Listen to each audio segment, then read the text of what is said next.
Alright, y'all, what's up? It's your boy ROMANTZ coming through with another video live from my work.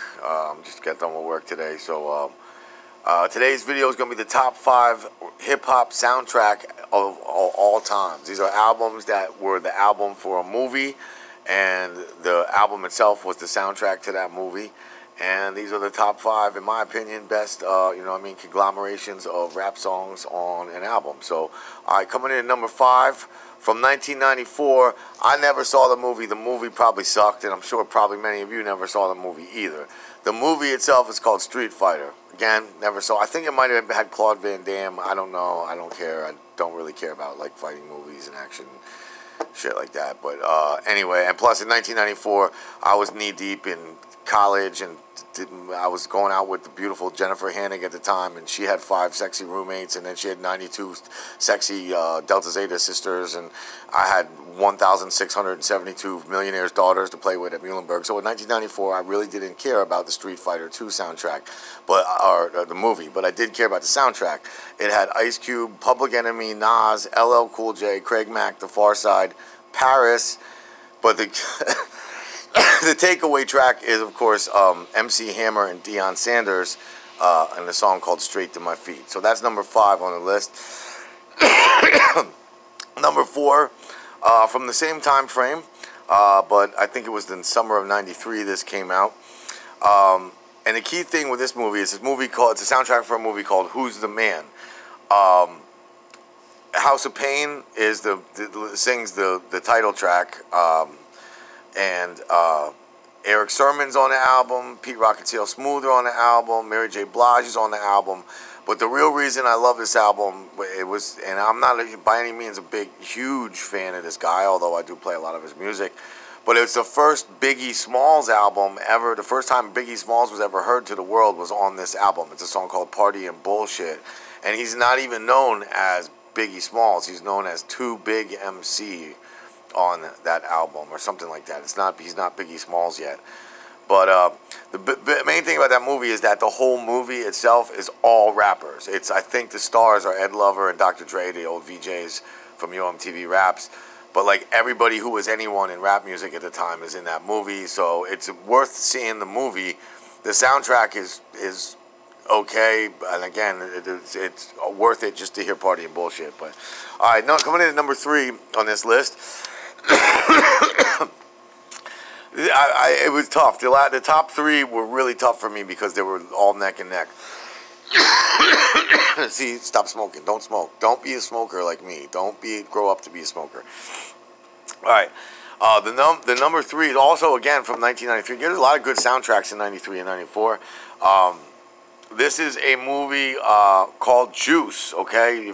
A movie that, again, I never watched it, and I don't really. It's a Tupac movie. I could care less about Tupac. And fortunately, what makes this album so great is even though his face is on the cover, none of his music is in the album itself. Eric B. and Rakim and Big Daddy Kane are on it.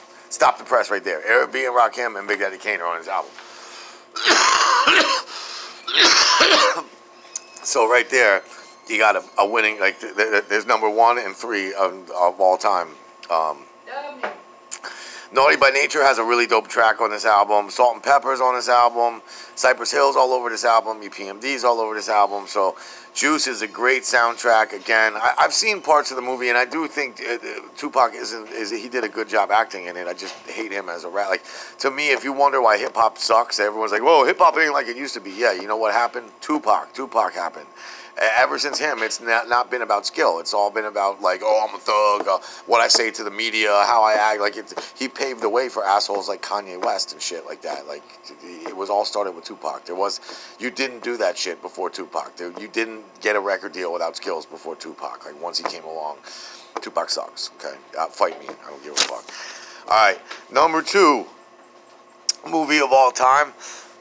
Movie soundtrack of all time, and it is the number 1 most important hip-hop movie of all time, hands down. It's a movie called Crush Groove, and it's the soundtrack to the movie called Crush Groove. If you don't know what Crush Groove is a movie that is played by the actors are actually, again, it's the rappers that are doing acting, so the acting is not the greatest, but it is the story of Run DMC and how Def Jam got founded, Rick Rubin, the Fat Boys, Curtis Blow, like all these guys who helped like really kickstart hip hop, you know, and take it to the level that we know of it today. Like, it didn't used to be that way, man. When these guys, when Run DMC started, you had to know somebody to know somebody to know somebody who was a DJ to get a dope hip hop tape. You had to like fight for it. You had to pay somebody to dub you a tape, who dubbed it off someone else, who paid someone to dub it. Like, it was real hard to find hip hop in 1983, and you know, 6 years later, it was everywhere. Well, you can thank the guys in this movie, Crush Groove. All right, again, Run DMC's in it, LL Cool J's in it, the Fat Boys are, basically it's about Run DMC and the Fat Boys. Curtis Blow, and then Sheila E. somehow found her way into that movie. I don't know, like, she was like star power at the time. I don't think she had anything to do with hip-hop whatsoever. And she was from Prince's camp. And I know Prince was on Warner Brothers, so maybe, I don't, somehow it had something to do with that. I don't know, but, you know, and I guess there was problems because Def Jam is a label, Profile is a label, Run, you know, Rush started Def Jam, and then Run left Def Jam and went to Profile. So, like, you know, all those entities are like factored into the movie. The real killer track on this soundtrack is a song by a very forgotten group and a very forgotten song, but this song means a lot to me. It was a slow dancing anthem back when this movie came out when I was in middle school. It was by the Force MDs. It's a song called Tender Love. It's all over the movie. They play it over and over, like in all the tender moments between Run and Sheila E. And again, I don't think, not only do I'm certain Sheila E. had nothing to do with the start of hip-hop, she also didn't date Run. Just getting that one out there, so we're all on the same page. But there's this, also this soundtrack is produced by Rick Rubin, greatest hip-hop producer of all time, fight me. And it's just chock full of old school hits, and I can't say enough about Crush Groove. See the movie, listen to the soundtrack. And the number one hip-hop soundtrack of all time, this is a movie that came out, and here's what's funny about this one. All right, this movie came out in, I believe, 1988, and that's right around early 1988, I believe, is when, or very late 87 is when this soundtrack came out. Because I remember it coming out, I remember every track being dope, listening to it over and over and over. It's the movie Colors, okay, about Crips and Bloods. Now, what's weird about this one is that, all right, if you get this record, it's all New York rappers. Like, the only West Coast rapper at the time, like the world, when this album dropped, the world did not know Dr. Dre, the world did not know Snoop Doggy Dogg, the world did not know who Eazy-E was, what Compton was, South Central, none of the LA shit that we now associate with the West Coast, like, was even known, like, was even talked about. Nobody talked about anything but New York in the world of hip-hop. So there was only one guy at that point that I knew of who was from the West Coast, and that's Ice-T. His first song, Ron Pays. Ice-T, credit where credit is due. I'm not the biggest fan of him as a rapper, although I don't hate him as a rapper. I think he's good. He's old school. And you can't take away he's the first person from L.A., period. You can never take that away. No matter how much he plays a cop on TV now, no matter how much you may or may not have liked him as a gangster and OG. He also coined the phrase OG. He was one of the first people that I ever heard say the word OG.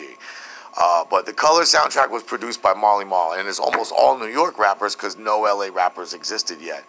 It just wasn't anybody from the West Coast that had a record deal. Everybody was from the East Coast. So you have on this album, you have Big Daddy. The world was introduced to Big Daddy Kane on this album. His name was not known before this album. It was a household name after this album because he came out with Raws on this Cut the Color soundtrack. Ice-T's song Colors, which I think is great. Salt and Pepper on here. Roxanne Shante is on here. Biz Markie's on here.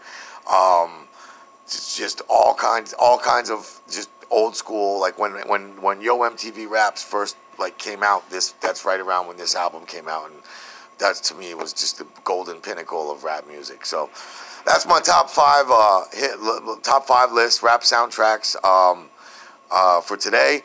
Again, if you can please go to YouTube and find it in your heart to go to YouTube, look up The World According to Romantz. ROMANTZ. Like, Subscribe to it. Subscribe to it. I need subscribers. I need comments. I need likes. I need as much fanfare as you can put on my shit. Please do. I need it. I need it. It'll take me to the next level. And believe me, if I go to the next level, I'm taking you with me. So, peace. Have a good Monday night or Tuesday night. I'm going to try to make it down to the hot plate tonight. Rock with my boy Bill Day and Tim Mateo. And see what we got cooking down there. Keep it tight. And remember, unnecessary beef is more cows to breed. Peace.